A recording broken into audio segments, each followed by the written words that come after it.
Jimmy Fallon had done thousands of interviews. He had sat across from presidents, musicians, comedians, and Hollywood legends. But in that moment, for the first time in his career, he had absolutely no idea what to say. Denzel Washington had just heard one word. One single word from somewhere in the audience. And everything stopped. The laughter died. The band went silent.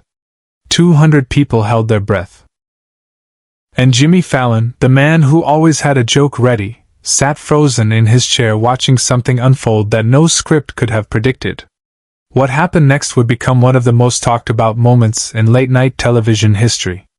But to understand why, we need to go back to the beginning of that night. Back to when everything still seemed normal. It was a Thursday evening in October. The Tonight Show's studio at Rockefeller Center was buzzing with its usual pre-show energy. Production assistants rushed between cameras, the warm-up comedian was getting the audience ready, and backstage, Jimmy Fallon was reviewing his notes for the night's guests. The lineup was strong.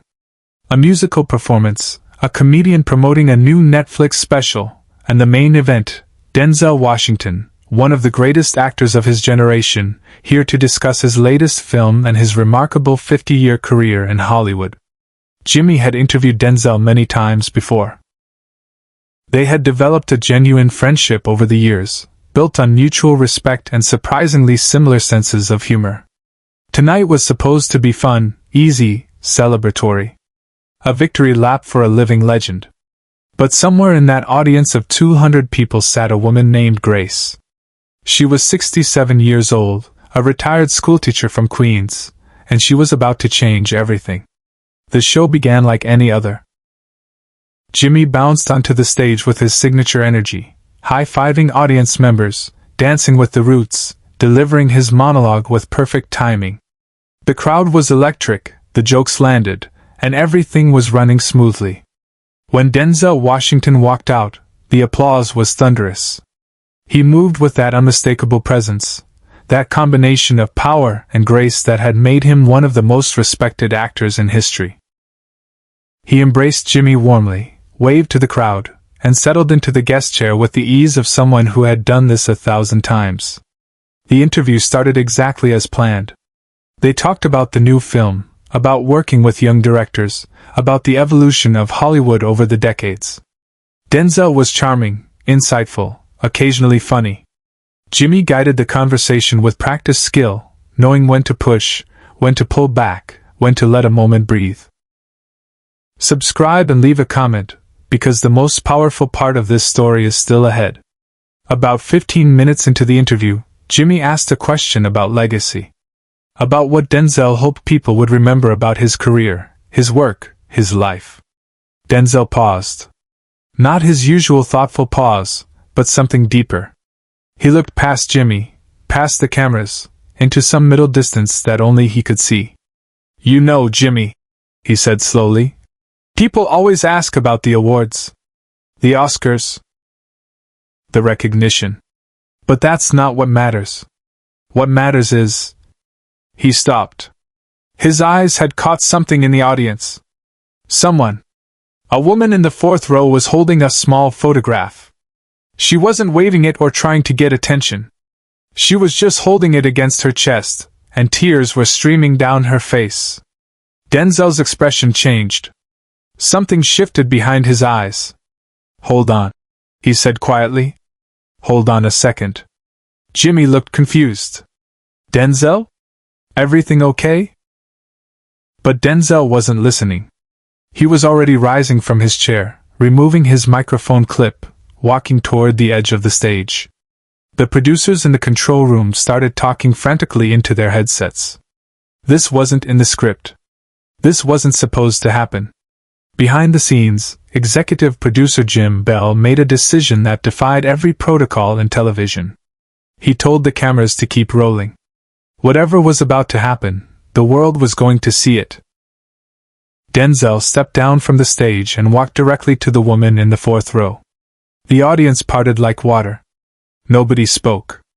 Even the Roots, usually ready with musical punctuation for any moment, sat in stunned silence. Jimmy Fallon stood at his desk, completely frozen, watching his carefully planned show dissolve into something unscripted and raw. Denzel knelt down beside the woman. Her name, as he would later learn, was Grace Thompson. She was holding a photograph of a young man in a graduation cap and gown. "Ma'am," Denzel said softly, his voice barely picked up by the boom microphone overhead. "Who is that in the picture?" Grace's voice trembled. "That's my son, Marcus. He passed away 3 years ago." The studio went absolutely silent.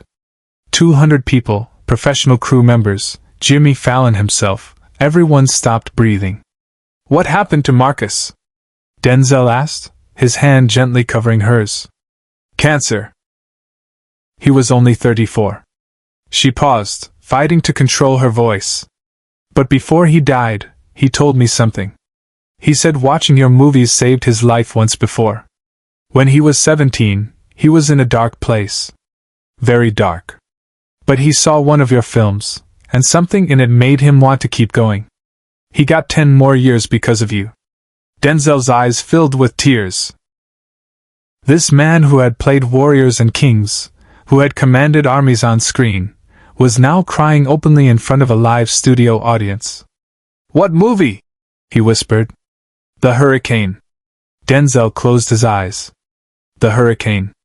The story of Reuben Carter, a boxer wrongfully imprisoned, who never gave up hope despite decades of injustice. A story about endurance, about dignity, about fighting when everything seems lost. "Your son," Denzel said, his voice breaking. He understood what that film was really about. Grace nodded, clutching the photograph tighter. "He said you gave him permission to keep fighting. And I came here tonight because I needed to say thank you. For those 10 extra years. For the time I got to have with my baby." Jimmy Fallon, still standing at his desk, felt tears running down his own face. He looked at his producers, at the cameras, at the audience. Every single person in that studio was crying. And then Denzel did something unexpected. He reached up and removed his tie. It was a beautiful silk tie, deep burgundy with subtle gold threads. He had worn it for interviews, for premieres, for important moments throughout his career. He pressed it into Grace's hands. "This belonged to my father," he said. "He gave it to me when I got my first real acting job. He said, 'Son, wear this when you need to remember where you come from and who you're doing it for. I've worn it for 40 years. I want you to have it.'" Grace looked at the tie in disbelief. "I can't, this is too much." "Your son fought with everything he had," Denzel said firmly. "And you raised him to be that fighter. This tie is for warriors. It belongs to you now. But this is the moment no one in the studio, and no one watching at home, ever saw coming." Jimmy Fallon finally moved. He walked around his desk, down the small steps to the studio floor, and joined Denzel and Grace. He didn't say anything at first. He just stood there, present, witnessing. Then he turned to the audience. "I've hosted this show for 10 years, he said, his voice thick with emotion. "I've had incredible guests, incredible moments. But nothing like this. Nothing even close." He looked at Grace. "Ma'am, I don't know what we can do. But I know we have to do something." He turned to his producer. "Jim, are we still recording?" Jim Bell's voice came through the studio speakers, unprecedented in live television. "We're rolling, Jimmy. The whole world is watching." Jimmy nodded. He took a deep breath. "Then let's make sure the whole world knows about Marcus Thompson. Let's make sure his story lives forever." What happened next became television history. Jimmy invited Grace onto the stage. Denzel sat beside her. And for the next 20 minutes, they forgot about the scheduled program, forgot about the movie promotion, forgot about everything except this one woman and her son's story. Grace told them about Marcus.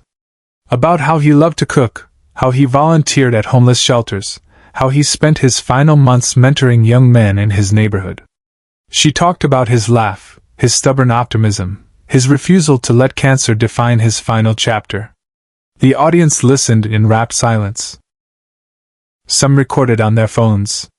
Others simply sat with tears streaming down their faces, absorbing every word. And then, in a moment that no one anticipated, Questlove picked up his drumsticks. Without any signal, without any cue, the roots began to play. Softly at first. A gentle rhythm. Then strings.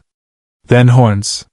They played a song that had never been rehearsed, an improvised melody that somehow captured everything that had happened. The entire audience rose to their feet. Not to applaud.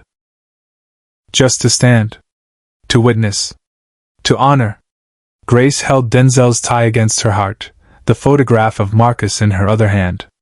Denzel stood beside her, one arm around her shoulders. And Jimmy Fallon stood on the other side, holding her hand, saying nothing because nothing needed to be said.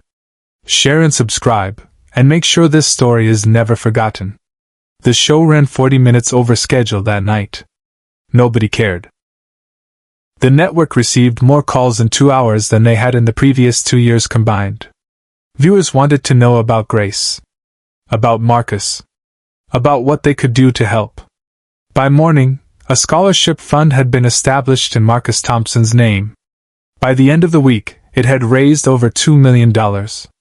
Young men from neighborhoods just like Marcus's would now have the chance he never got, to go to college, to build futures, to keep fighting.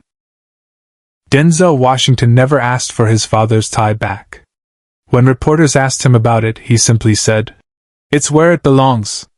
Grace Thompson returned to Queens with the tie, the photograph, and something she hadn't felt in 3 years: peace. Her son's story had been told. His legacy would continue. And somewhere, she believed, Marcus was watching. But the deepest change happened to Jimmy Fallon himself. In the weeks that followed, he began ending every show differently. No longer with a joke or a musical performance, but with a moment he called the Grace Note. A brief story about an ordinary person doing extraordinary things. A spotlight on the people who never get spotlighted. Television should do more than entertain, he told his staff. It should connect us. It should remind us that behind every face in the audience, there's a story as powerful as anything happening on stage. He kept a photograph on his desk after that night. Not of a celebrity, not of a memorable guest, but of Marcus Thompson in his graduation cap. A reminder of why he does what he does.